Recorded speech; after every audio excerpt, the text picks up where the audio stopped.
الحمد سب تعریف، للہ اللہ کے لیے ہے، ربی جو رب ہے، العالمین تمام جہانوں کا۔ الحمد للہ سب تعریف اللہ کے لیے ہے، رب العالمین جو رب ہے تمام جہانوں کا، یا جو تمام جہانوں کا رب ہے۔ اب یہاں پر آپ دیکھیے کہ للہ لام کا معنی ہے کے لیے، اردو میں بھی استعمال ہوتا ہے، جیسے لہذا یا الحمد للہ، ہم اردو میں بھی الحمد للہ کا لفظ بولتے ہیں اور اس میں بھی اسی معنی میں بولتے ہیں۔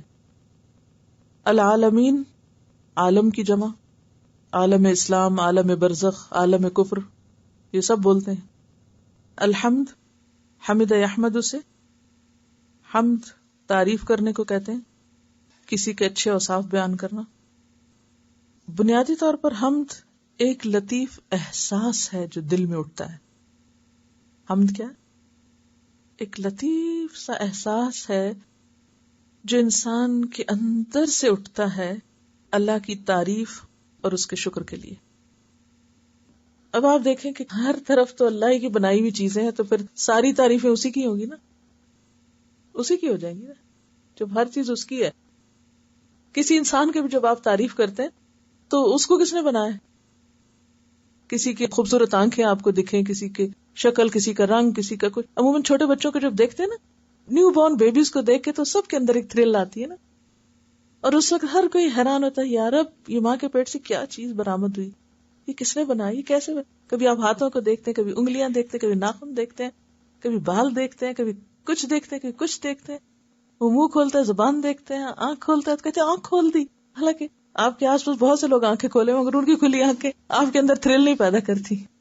ایک دو میں اپنی آئی سائٹ چیک کرانے کے لیے کسی کلینک میں گئی تو وہاں اتنی بڑی آنکھ کی تصویر لگی تھی، میں نے رونا شروع کر دیا اس کو دیکھ کے۔ میں نے کہا کہ یار اب یہ بنایا تو نے ہمارے لیے، یہ کس طرح کام کرتی ہے آنکھ، اور یہ سب کیا ہے؟ ایک عجیب کیفیت دل میں آئی، اور اللہ کی وہ عظمت کا احساس جو عام طور پر آنکھ دیکھ کے کبھی نہیں خیال آیا، نہ اپنی آنکھوں کا خیال کر۔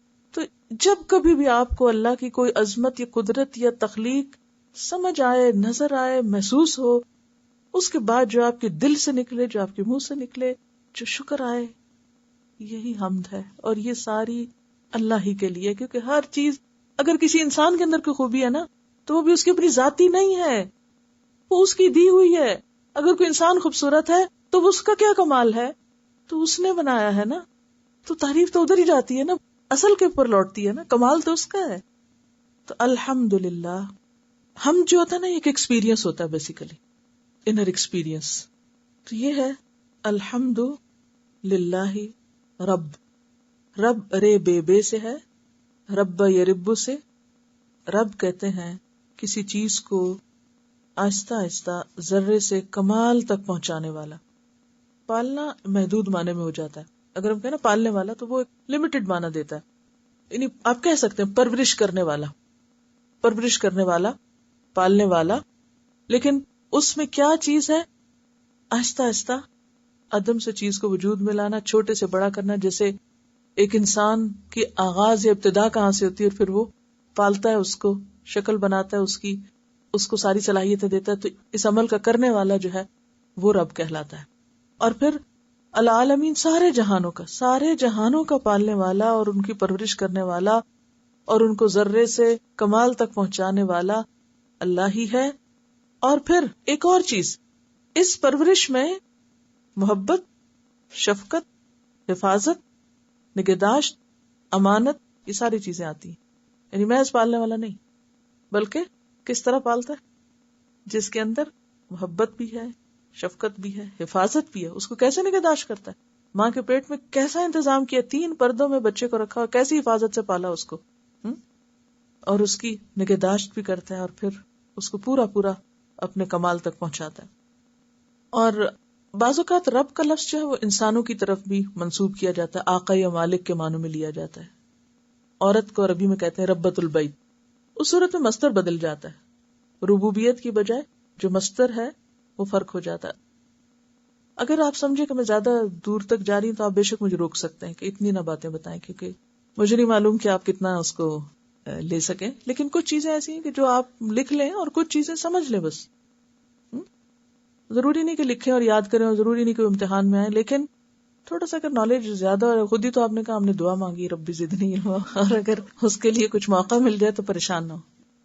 تو بہرحال اس میں یہ ہے کہ ربوبیت کی بجائے ربابیت اس کا مصدر ہوتا ہے جب انسان کی طرف اس کا. تو اب اس کے لیے ربۃ البیت عورت کو کہتے ہیں، گھر کی مالکہ کے لیے. کیوں؟ عورت کیا کرتی؟ بچے پالتی ہے اور گھر کی ہر چیز کی نگہداشت کرتی ہے، حفاظت کرتی ہے، ایک خاص کیئر کرتی ہے. تو یہ اس وجہ سے اس کو، اور یہ سب چیزیں مالک کے اندر ہی آتی ہیں، کیونکہ جو مالک نہیں ہوتا نا اس کو چیزوں کی پرواہ بھی نہیں ہوتی. تو اللہ تعالیٰ چونکہ سب چیزوں کا خالق ہے تو مالک ہے، تو سب کی حفاظت بھی پھر کر رہا ہے نا، ہر ایک کو پنپنے کا موقع دے رہا ہے، پلنے پھولنے کا. العالمین، عالمین عالم کی جمع ہے. عالم کا لفظ جو ہے اس کا روٹ کیا ہوگا بلا؟ عین لام میم، علم. اس روٹ سے ایک اور لفظ بھی بنا ہوا ہے، وہ کیا ہے؟ علم. علم کا کیا معنی ہوتا ہے؟ جاننا. تو عالم پھر کیا چیز ہوگی؟ عالم نہیں ہے، عالم ہے، فرق ہے.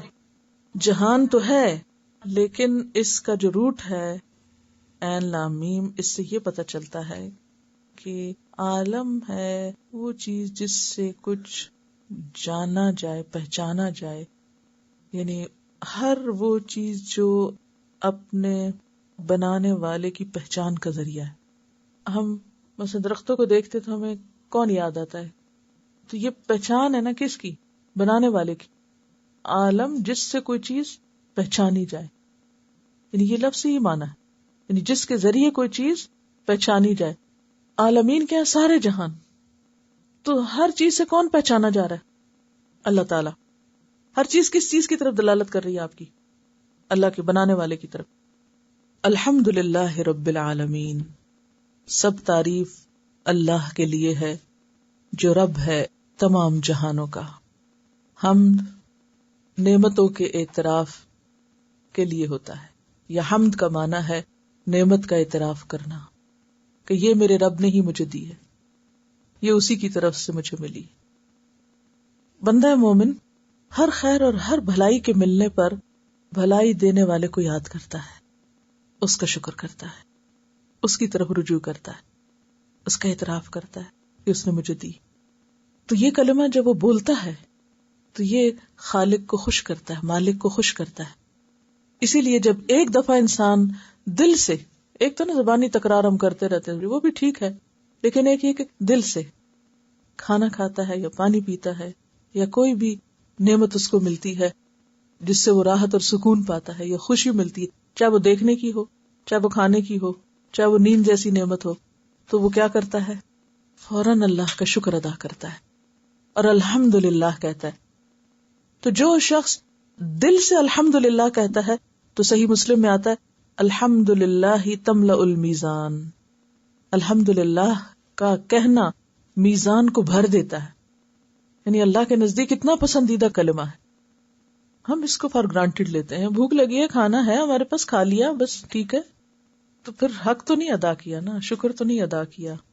ہمارے پیسے تھے، ہم بنا کے لائے تھے اور ہم نے کھا لیا بس. نہیں، کتنے ہی لوگ ایسے ہیں کہ جن کے پاس یہ سب کچھ نہیں ہے. اگر آپ کو اللہ نے دیا ہے، نوازا ہے، تو پھر دینے والے کا شکر ادا کرنا بھی لازم ہے. ترمذی کی روایت ہے الحمدللہ افضل الدعاء، الحمدللہ سب دعاؤں سے افضل ہے. یعنی جب آپ الحمدللہ کہتے ہیں تو اللہ کی رحمت کو اپنی طرف متوجہ کرتے ہیں.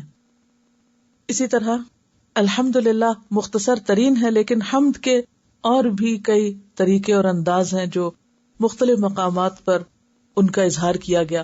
مثلا بندہ مومن صبح اٹھتا ہے تو الحمدللہ سے آغاز کرتا ہے، کھاتا ہے پیتا ہے تو الحمدللہ پڑھتا ہے. پھر اسی طرح نماز میں رکوع کے بعد حمدن کثیرن طیبن مبارکن فی، یا ملء السماوات وملء الارض وملء ما بینہما وملء ما شئت من شیء بعد، اور آگے بھی طویل روایت ہے یہ. تو اس وقت بھی کھڑے ہو کر وہ اللہ کی نعمتوں کو یاد کر کے شکر ادا کرتا ہے. اسی طرح جب کوئی اس کی زندگی میں خاص نعمت آتی ہے تو وہ اپنے اپنے الفاظ میں اس کا اظہار کرتا ہے، کیونکہ وہ جیسے پہلے میں نے لفظی وضاحت میں عرض کیا تھا کہ وہ جو ایک تھرل دل میں پیدا ہوتی ہے کسی نعمت کو دیکھ کر، تو اس کے بعد پھر بے ساختہ جو الفاظ زبان سے نکلتے ہیں وہ اللہ کے ہاں بہت ہی ویلیویبل یا قدر کیے گئے الفاظ ہوتے ہیں. اس لیے ہم دیکھتے ہیں کہ جب کسی شخص نے آپ صلی اللہ علیہ وسلم کے پیچھے نماز پڑھتے وقت رکوع سے اٹھ کر یہ کہا تھا ربنا ولک الحمد، تو آپ نے پوچھا تھا سلام پھیرنے کے بعد کہ یہ کس نے یہ کلمہ ادا کیا، کیونکہ میں نے دیکھا 30 سے زائد فرشتے لپکے اس کلمے کو اٹھانے کے لیے. یعنی اتنی بڑی بات اس نے کہی، اور وہ کیا تھا؟ دراصل محبت کا اظہار تھا، اپنے جذبات کا اظہار تھا کہ یا رب تیرا شکر کیسے ادا کروں. کوئی اس کو نعمت یاد آئی ہوگی اللہ کی. تو الحمدللہ کہنا بہترین الفاظ میں اللہ کی نعمت کا شکر ادا کرنا ہے. تو الحمدللہ رب العالمین. اور یہاں پر رب العالمین کیوں کہا گیا؟ کہ یا رب تو مجھے بھی دیتا ہے، اور تو پورے جہان کا پالنے والا ہے، سب کی نگہداشت کر رہا ہے، سب کو کھلا رہا ہے، پلا رہا ہے. تیرا کس طرح شکر ادا کیا جائے.